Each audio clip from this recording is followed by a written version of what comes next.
गरीब वृद्धाचे 75,000 बसमधून हरवले. सापडल्यास आणून द्यावेत, जाहीर आवाहन.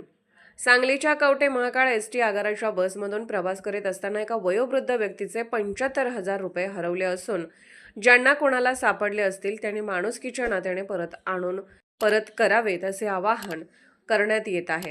दिनांक 20 मार्च 2026 रोजी कवठे महाकाळ आगाराची कवठे महाकाळकडून इरडी ढालेवाडी मार्गे ढालगावकडे जाणारी बस दुपारी 1 वाजण्याच्या सुमारास इरडी या ठिकाणी आली. यावेळी ढालगावकडे जाण्यासाठी इरडी येथील बबन पांडुरंग लांडगे बसमध्ये बसले. बसमध्ये जेमतेमच प्रवासी होते. दरम्यान लांडगे हे ढालगाव येथील एका संस्थेमध्ये 75,000 रुपये जमा करण्यास जात होते. बसमध्ये बसल्यावर बंडीमध्ये प्लास्टिक पिशवीत ठेवलेले पैसे हाताने चाचपून पाहिले त्यावेळी होते.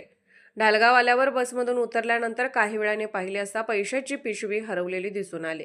याबाबत लागलीच गावातील लोकांना कल्पना दिली असता त्या बसमध्ये शोधाशोध केली असता पैसे मिळून आले नाहीत. लांडगे यांची परिस्थिती बेताची असून ज्यांना कोणाला पैसे सापडले असतील त्यांनी माणुसकीच्या नात्याने परत करावेत. त्यांनी 77 57 87 83 56 या नंबरवर संपर्क साधावा असे आवाहन करण्यात आले आहे. महाराष्ट्र वेद न्यूजसाठी गुंडा झुरे, ढालगाव. तुमचं नाव काय?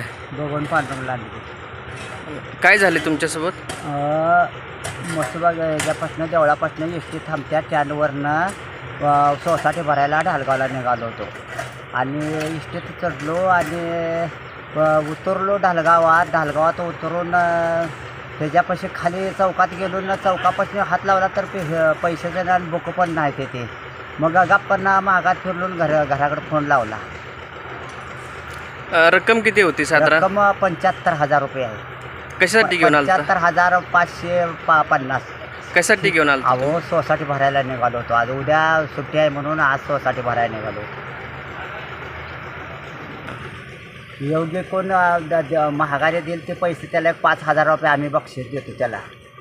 आणि आप इंडियाचे किंवा पुस्तक आहे त्यात आणि मध्यवर्तीचे एक बुक आहे म्हणायचं.